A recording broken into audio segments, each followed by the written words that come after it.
Hello and welcome to Afterlife Topics. If you like this type of content, please consider subscribing to the channel or becoming a patron at patreon.com/Afterlife Topics. Hello and welcome to Afterlife Topics and Metaphysics. This is Cyrus, and on today's video we are looking at a clip from the TV show called Dr. Sleep to see if this is accurate in terms of what happens when people do astral projection. Now I will keep the audio turned off on the clip to avoid copyright issues, but let's take a look and see what we find out. I've never seen this show. I don't know anything about the characters or anything like that.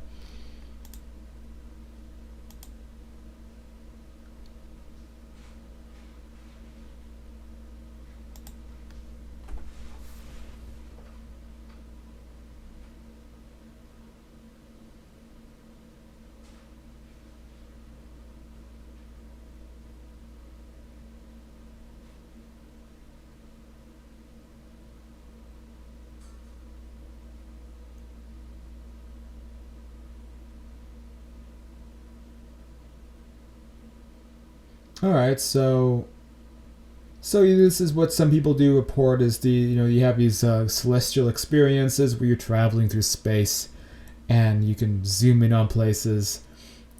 Could it represent itself like this? Possibly. This is obviously a theatrical TV show, so it might exaggerate things a bit, but some people can have pretty interesting experiences when they're above the earth looking down at it. So so far, I mean, it's not, I wouldn't say it's inaccurate.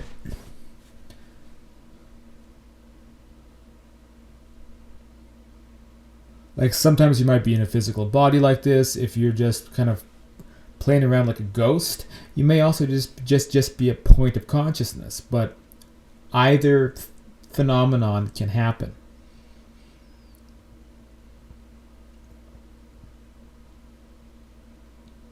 Okay.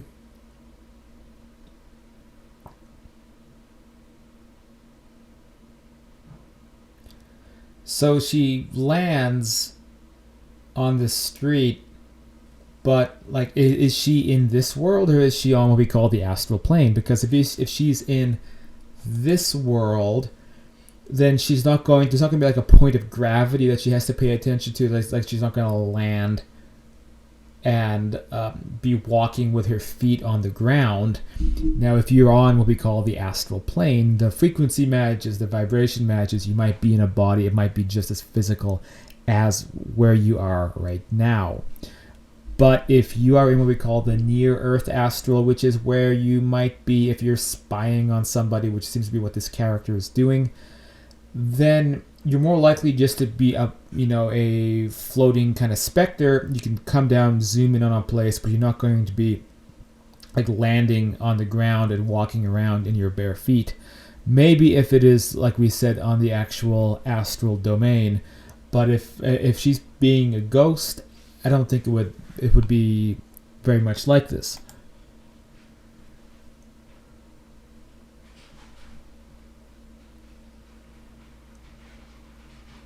Alright, so now she's floating again.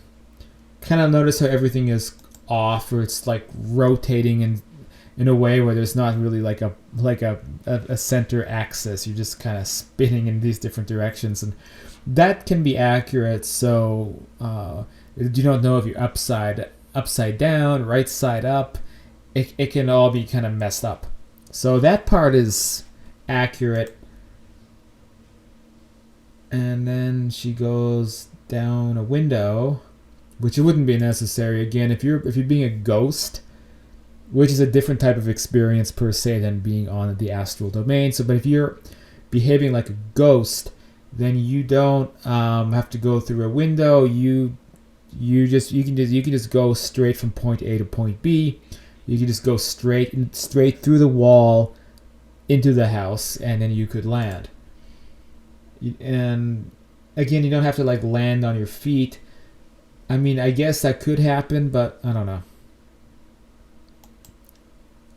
So I don't know what she's saying because I want to keep the audio off. But I guess she's some kind of psycho stalker chick, possibly. So that was interesting. She saw something in there, like some kind of a galaxy or something. I don't know what's going on. Okay.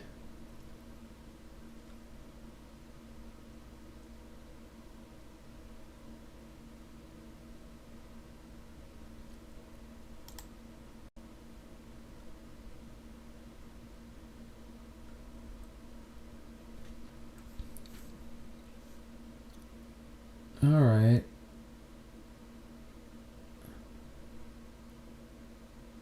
Huh.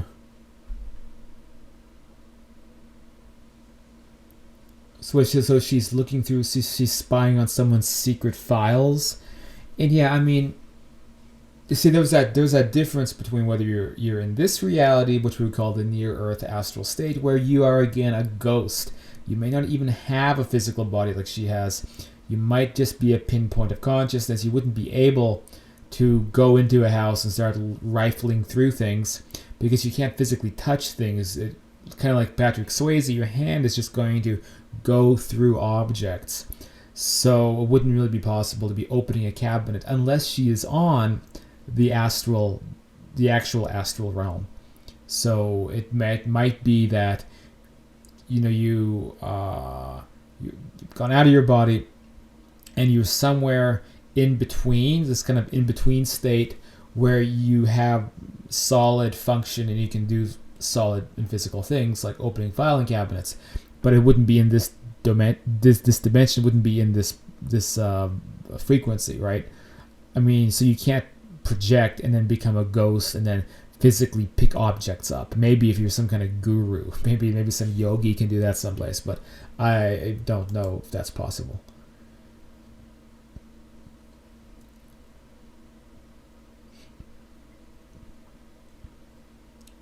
Yeah. Okay, now it's a creepy kid with no eyes. It's an old horror trope, the no eyes thing. Ooh, so scary. And now her hand is stuck in this cabinet. So so obviously at this point, it's almost like we're looking at some kind of a subconscious trip happening, which is accurate. So you might think you're out of your body. You might think that you're spying on this person's house.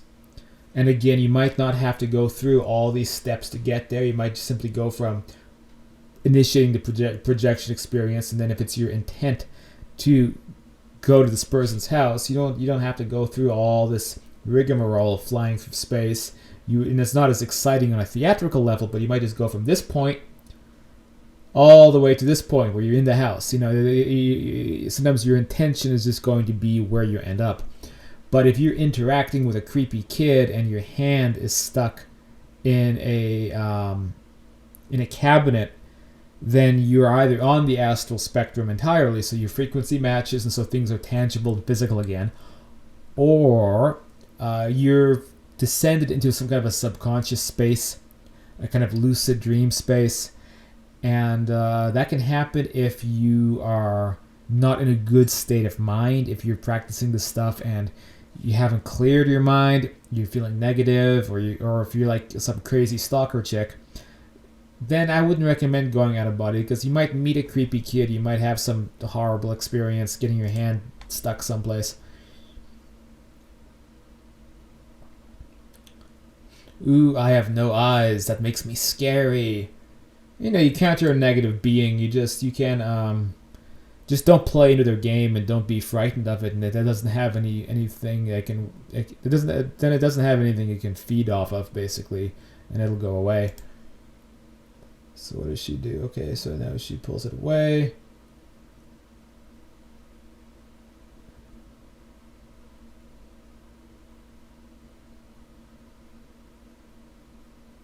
Creepy kid again. She's screaming. Ew. I don't even want to keep that scene going, because again, YouTube will you'll also get in trouble if there's scenes of violence in your video. So let's just skip past that. And so now her hand is all effed up. But again, it wouldn't happen if you're being a ghost. If you're in this world trying to spy on somebody, if it's happened to me, I'm in the neighborhood possibly, and again, you're not going to be physically compatible with this particular realm.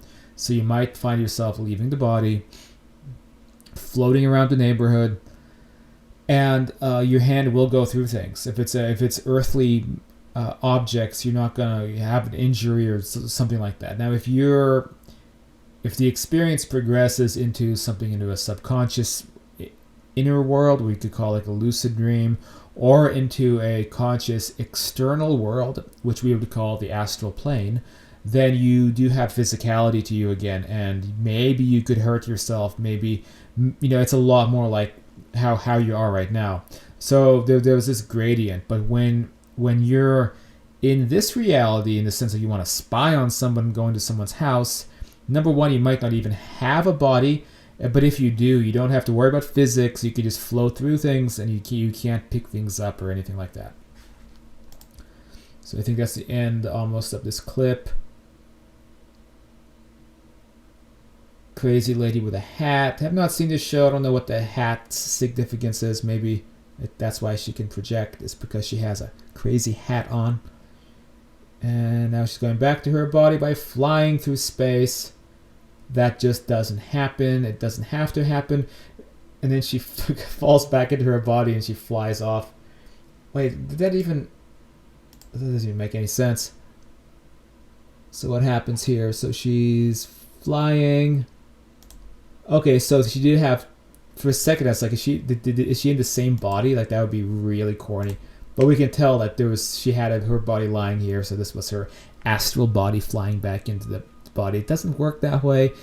You're almost like it's quantum entanglement. So no matter, you could be on the other side of the planet in your astral body, and then if a dog barks in your bedroom, you'll snap back into your body here, and there's no theatrics. You're not going to fly through space to fly back.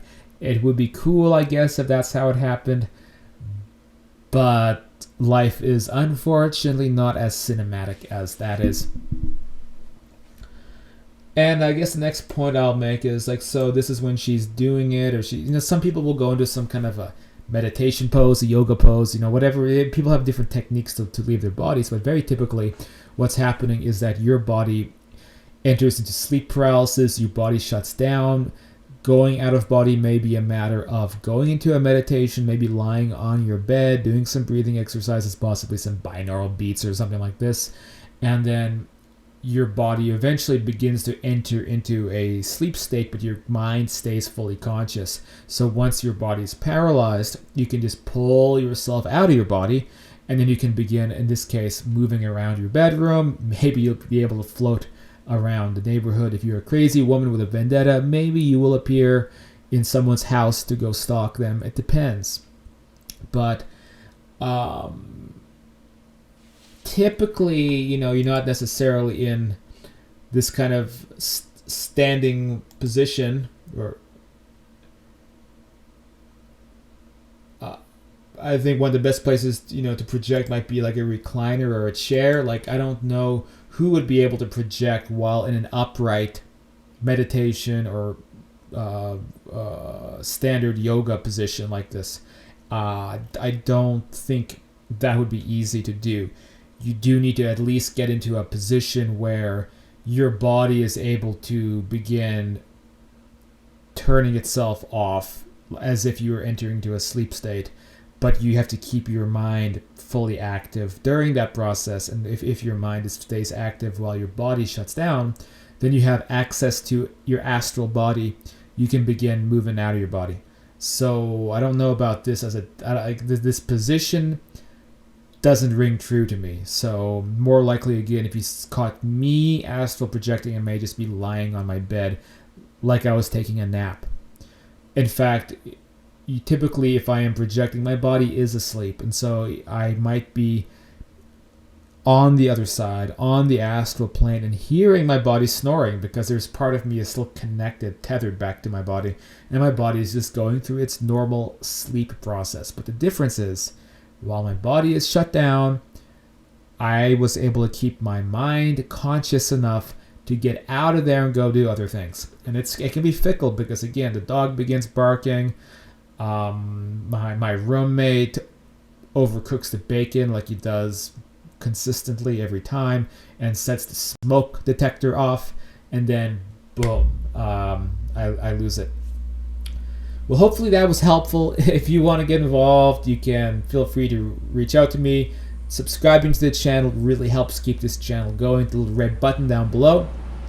And you can also become a patron at the $30 level. We meet twice a week, roundtable discussions about this stuff, life after death, and unlimited one-on-one time with me. I can help you learn about astral projection or any of these other concepts if you want to support this work. So with that said, I guess we're going to call it. So thank you for watching. Hopefully that was beneficial to you, and I'll catch you guys on the next video.